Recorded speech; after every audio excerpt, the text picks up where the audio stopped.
This is a fan-generated show. If you would like to support us, please go to jamieglazov.com, and also don't forget to subscribe to our YouTube channel.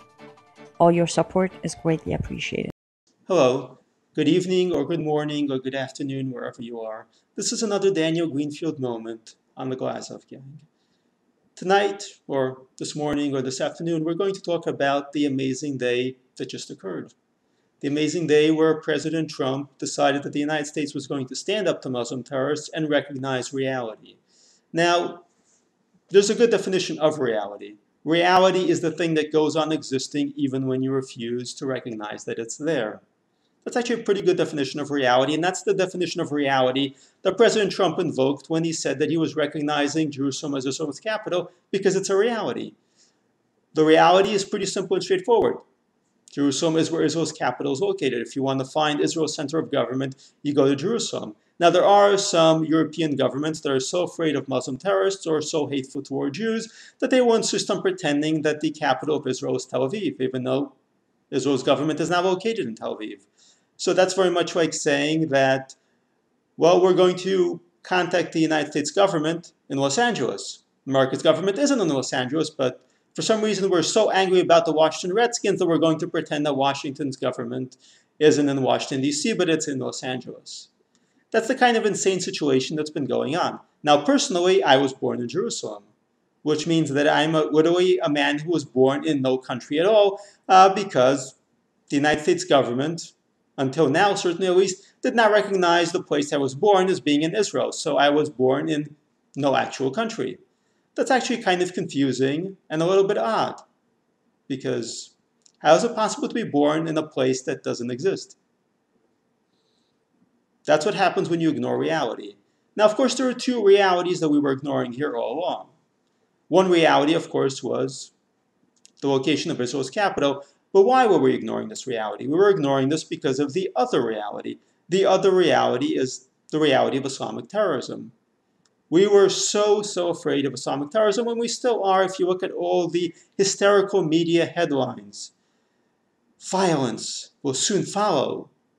Trump's decision will risk ending the peace process, which hasn't existed anyway, and the violence that is sure to follow will surely be Trump's fault, because that's how the media works. But it's also how the left works. Violence will follow. You know that religion of peace, those incredible peaceful Muslims, they're going to start killing people because we recognize that the place on earth most associated with the Jewish people is really in Israel.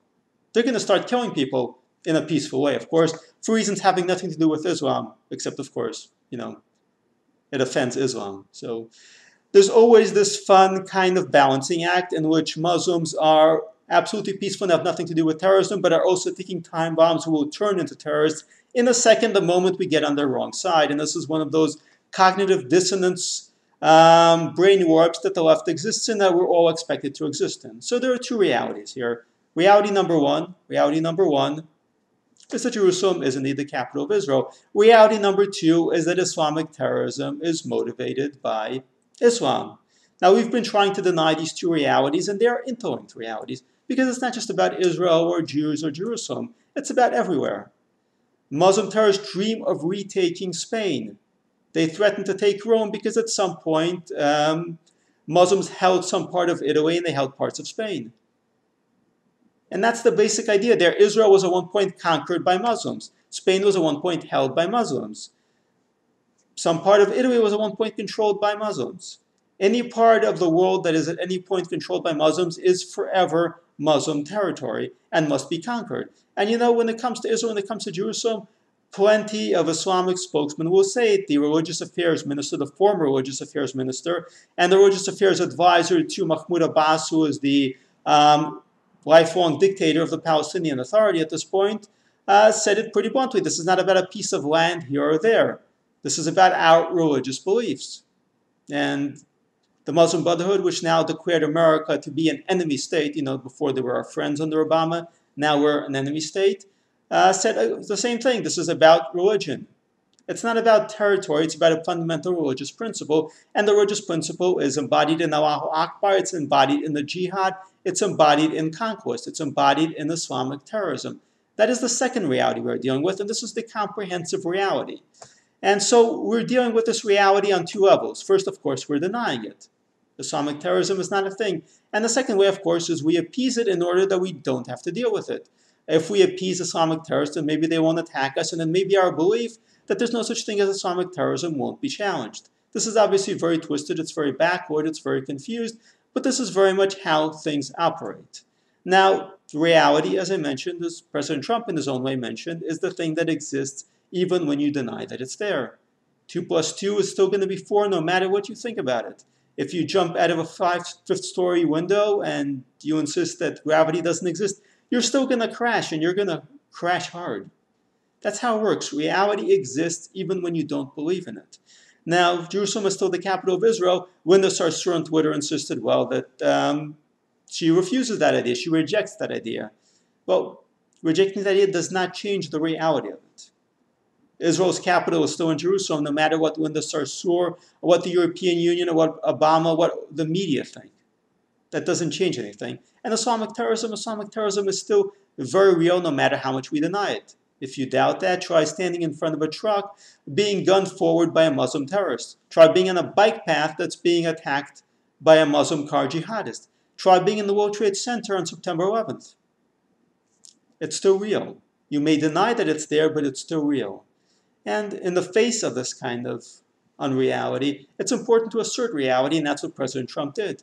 President Trump cut through the fearfulness, through the apologetics, through the meaningless noise, through all the, what will they do? And he simply said, we are acknowledging reality. And you know what? A reality-based foreign policy is a great thing. The left has been insisting that they are the real foreign policy realists. And you know how well their foreign policy realism worked with the Arab Spring, which destroyed much of the Middle East and which turned it all into a war zone. But they're the realists. They're the reality-based community. Well, today, or yesterday, depending on when you're watching this video, President Trump made it very clear that we are the ones who are guided by reality, that his administration is the one that's going to be reality-based, that it's going to acknowledge reality. And acknowledging reality goes beyond simply stating, well, yes, Israel's capital is indeed located in Jerusalem.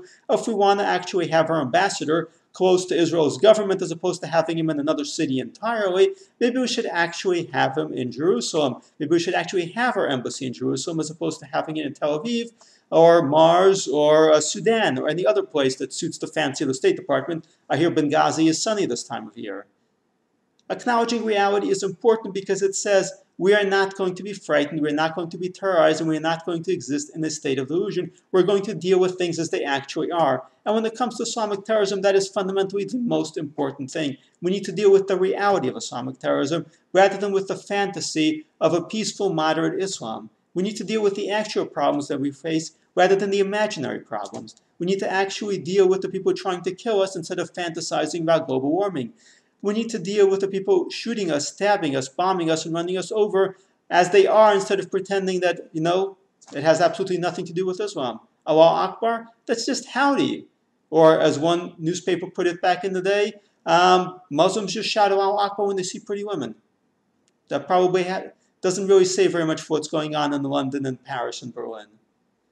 We need to deal with reality. If we don't deal with reality, reality will kill us. That's the thing about reality. Now, human beings are amazingly creative and inventive creatures. We can come up with amazing ideas, and we can live in a fantasy world. Plenty of people do live in a fantasy world. And the way the smarter you are, the more sophisticated you are, the easier it is to escape into this fantasy world. The easier it is to live in an unreal world. And plenty of people do. But if we're actually going to want to deal with reality, if we actually want to make a difference, then we have to acknowledge what is true and what isn't.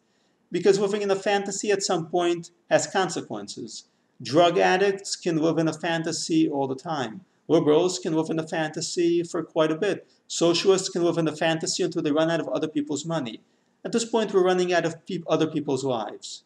There are other countries that are now on the front lines in a way that we haven't yet become. That's true of Israel, it's true of parts of Europe. And the terrorism is coming here more and more year by year. And at some point, the front line is going to be here in a way that it hasn't been yet. For example, France is a permanent state of emergency. There are thousands of soldiers patrolling the streets of major cities. We're not quite there yet, but it's easy to imagine that we could be there in 5-10 years. That's why we have to deal with reality, because if we don't deal with reality, reality will deal with us. Thank you very much for listening. Have a good morning, a good afternoon, or a good evening, and a good night. And if you found this moment enlightening, please help support the Glazov Gang, subscribe to the YouTube channel, and help support the Glazov Gang fundraisers so Jamie Glazov can continue bringing you great moments like this. And have a good night.